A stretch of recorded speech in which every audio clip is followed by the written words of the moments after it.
Hello team and welcome to another ATP Geopolitics video with myself, Jonathan MSP. This is Ukraine War breaking news update for the 29th of December 2023. I'm doing this as a separate video, not part of my hits and losses video, because I think this is really significant news and it is worth a video on its own. So what has happened overnight? There have been significant strikes on Ukraine. This has been the wave of missiles and drones that we have been waiting for.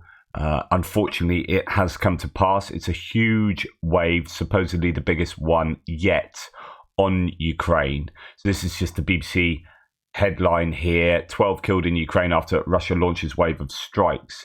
So that has meant that Ukraine's military admitting 158 drone and missiles have were fired into Ukraine's airspace. The Air Force says it has never seen so many locations targeted simultaneously. Russia used nearly every type of weapon in its arsenal, with homes and a maternity hospital hit. Ukrainian president says cities across Ukraine were attacked, including the capital Kyiv, Lviv in the west, Odessa, Zaporizhia in the south, and Dnipro and Kharkiv in the east. The attacks come after the US approved its final aid package for Kyiv for now. One of President Zelensky's aide today says Ukraine needs more Western support. Earlier this week, Ukraine struck a Russian warship in the occupied Crimean port of Feodosia. So one wonders whether this was going to happen anyway, or whether this is some kind of vengeance upon that ship that was taken out. There's an awful lot of footage coming out, as you can well imagine, considering that there have been so many cities targeted in this attack. So 158 missiles and drones. Okay. So the latest is 12 people killed, 75 injured. Actually, that's probably could well be more than that. I am reading, or have been reading just now, that another sort of person pulled out of rubble, etc., etc. So expect those numbers to go up. So Max 23 here saying, okay, 87 missiles were shot down by the Ukrainian air defenses and 27 drones. So the 87 KH-101 cruise missiles were 87 of 90 plus that was shot. So that's a pretty good interception rate. 27 out of the 36 Shaheeds were shot down, which is an okay interception rate, but probably quite good considering how much was going on.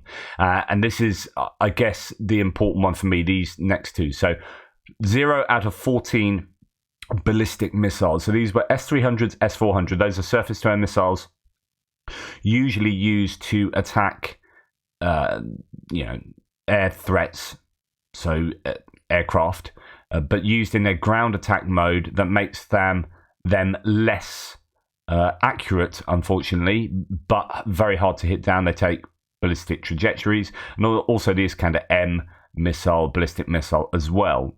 And then 0 out of 5 Kinzhal. So these are Dagger. These are hypersonic, although it says supersonic there. These are actually hypersonic missiles, supposedly.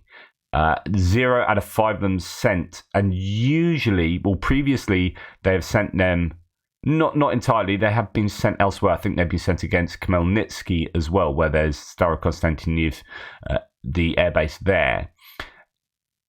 But when they've been sent against Kyiv, they've all been shot down. So they've got 100% interception rate in Kyiv. So I imagine these Kinzhals have been shot somewhere else. I don't know exactly where. Obviously, all the news is coming out at the moment. It's all a bit chaotic. But those ballistic missiles are difficult to shoot down. As you can see, 0% of the ballistic missiles were shot down. And that is a big challenge. But I guess the interception rates were fairly good. The problem being that these missiles and drones, and there are claims that they were actually circling as well. These missiles and drones, when they're shot down, they're invariably shot down over or near the targets, and that's usually going to be around urban areas. And so what goes up must come down, and what comes down causes destruction, even if it is a successful interception. So as you can imagine, huge amount of footage, as I've said, coming out. About 110 missiles were fired, actually 110 missiles, then drones as well. but 158 is the latest count. Most of them were shot down, says Zelensky. Maternity hospital, education institutions, shopping centre, high-rise buildings and private houses, commercial warehouses, parking lot, Kiev, Lviv, Odessa, Dnipro, Kharkiv, Zaporizhia and other cities. Now, what we must remember is that Ukraine won't probably release any successful military targets hit. They're going to be releasing the footage of residential, of commercial, of civilian infrastructure being hit. The question is, were these places being targeted, or were these a result of missiles being shot down? And of course, morally speaking, it doesn't really matter. Russia is firing these things into Ukraine. And they are morally culpable for everything that happens. So in Kiev, 1 killed, 21 injured was one of the later claims. In Dnipro, 5 killed, 20 injured. As you can see there, real destruction to that building there. It looks like a commercial property. In Lviv, number of people injured after a rocket attack has risen to 15, according to the head of the regional military administration. 13 residential buildings and 2 schools have been partially damaged. Many cars are damaged. So, it's really frustrating that it's the civilians that end up, suffering the most here. Zaporizhia, 2 have died. Okay, let's... oh, no, it's not this thread. We'll look at another big thread in a second. And this is the image that you see quite a lot of. It shows you the massive destruction to this residential building in Odessa. This Odessa was... and I think it was this building that was actually hit last night, quite early on, comparatively speaking. I think Tim White... released some tweets about this as soon as it happened. This is one of the first places to have been hit, as far as I can understand. But anyway, that looks structurally very much unsound to me, very close to this area ceasing to exist and the building toppling down. So, that's going to be pretty horrific for all of those people in that building, because they will be cleared out of there, no doubt, and have to find somewhere else to live. Odessa hit as well as all these other places. Russians attacked overnight with both missiles and Shahed drones, says no reports. In several regions were hit and recorded damage to residential buildings, shopping mall, maternity hospital. Numbers are not yet available, but there is a lot of damage. Vile terrorists, says no reports. So let's look at some of the footage and whatnot. Russia reportedly used a mix of Kinzhals, S-300s, drones, Kh-22, Kh-32, Kh-101, Kh-50. 18 strategic bombers took part. And you can see some pretty terrible footage here coming from Kiev, where a missile that was shot down, then, as I say, what goes up must come down. This hits that building on the top of it, causing, a really significant explosion there. Must be pretty horrifying living in a city when this is going on. Zaporizhia, you can see some huge damage to civilian infrastructure there. You've got a tram being covered in debris. We have this road covered in debris. Something has been pretty much flattened just there. Footage from a maternity hospital in Dnipro after a rocket attack. The building suffered damage. In Dnipro, it is known that 1 person died. If this is related to this particular attack, it's not yet known. Terrorism in its purest form, says no reports again. Pretty unhappy with everything. Damage to the maternity hospital in Dnipro. Some more footage from a different direction there. Not only in Dnipro but also in Kharkiv, a medical institution was damaged. But what's unknown is whether these are medical institutions that are hit as a result of interceptions of missiles and drones, or whether these were the intended targets. If they're the intended targets, then that is horrific. It's something we have seen before, with Russia routinely targeting purposefully medical establishments. We've seen that a lot down in Kherson. We've seen it in Syria. There's been over 700 medical establishments damaged or destroyed over the course of this war. But it could also be missiles and drones that were aiming at somewhere else that were then shot down and subsequently hit these medical establishments. Just not sure. Kiev City Military Administration reports that 36 aerial targets were hit by air defenses over Kiev. So if that was sort of 36 out of 158 8. I don't know whether Kiev had 100% interception rate. I just don't know. But you're looking at about a quarter, I guess, of the aerial threats being sent towards Kiev. And then, Governor Dnipropetrovsk talking about the losses there, the dead and wounded in Dnipro. And then here is that building in Odessa, significant amounts of damage to civilian infrastructure in Ukraine after large-scale Russian strikes overnight. And that looks like a, very nice civilian apartment building complex that has suffered some significant damage. Anton Gerashchenko says today Russia launched everything but Kalibr missiles. Air Force spokesman Yuri Ignat says, quote, "We saw Kinzhal missiles, ballistic missiles, S-300 and cruise missiles, and then we saw the use of Shahed drones flying from the southeast. They launched X-22 or 32 missiles. About 18 Tu-95 strategic bombers were also used. According to the preliminary information, Russia traditionally uses X-101 and X-555 missiles," spokesman said. "We have not seen so much red on our monitors for a long time, in all regions, in all directions. First, the occupiers conducted reconnaissance with Shahed drones. Then they launched missiles of various types. Traditionally, they circled around the places where they could be shot down and thus hit targets," he added. "I've been trying to put together an overview," says Anton Gerashchenko, "of the aftermath of the attack, but the number of killed and wounded just keeps growing. Terrorist state attacked so many civilian objects, a maternity home, a mall, residential buildings, so on and so forth." So that's the aftermath of the attack in Dnipro. Just pretty horrific. That's, again, maternity ward in Dnipro from Andrew Perpetua's thread there. Damage in Zaporizhia, I've already shown you. And Dimitri from War Translated then getting onto a bit of angry analysis here. So Russia, with its capabilities, is freely allowed to bomb the hell out of Ukrainian civilian infrastructure anytime they desire. But Ukraine is not being provided critical military aid to defend its own land because its range may hit Russian mainland. This is insane. But hey, what goes around comes back around.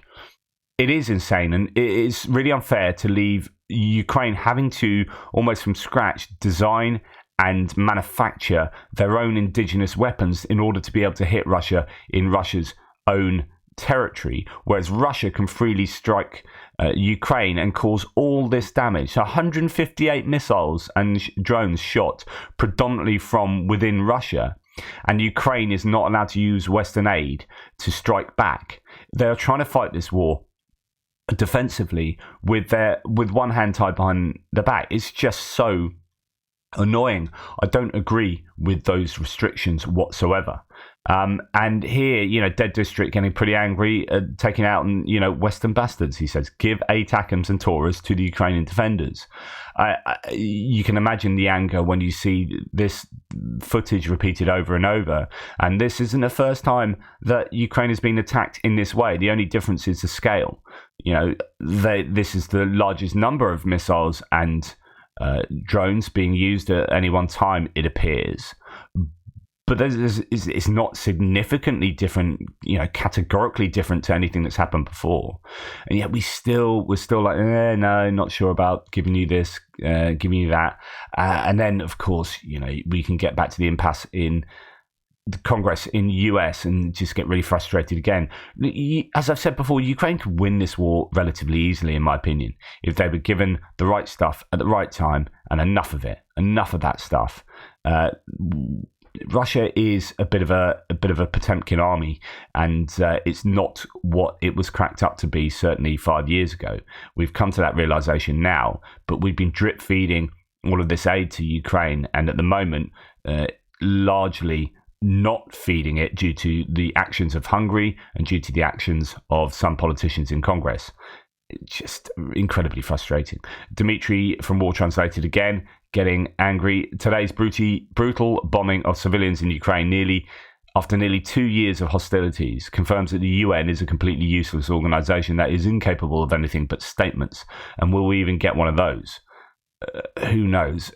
There's a lot of anger about this, but it is, having said that, not unsurprising that this has taken place. What did your children wake up to today? Was it Russia trying to kill them? Just remember that. Just remember that. Our children, people watching this, our children woke up to a post-Christmas glaze, maybe. Tired after eating and playing too much. These children wake up to death and destruction. And that is really, really challenging for them. So, lots of threads. Where's the one I was looking for? There is one more to share with you. Let me find out where I am. So this is it. Sorry about that. This is OSINT Technical's just a thread, one I showed you earlier of Odessa, but actually lots more footage from different angles at different places. Cruise missiles hitting Dnipro. I won't put the sound on for that. I'll probably get restricted anyway. But yeah, just, this is happening in the morning. So it was a long set of strikes that took place through the night and into the daytime. Maternity hospital hit in Dnipro.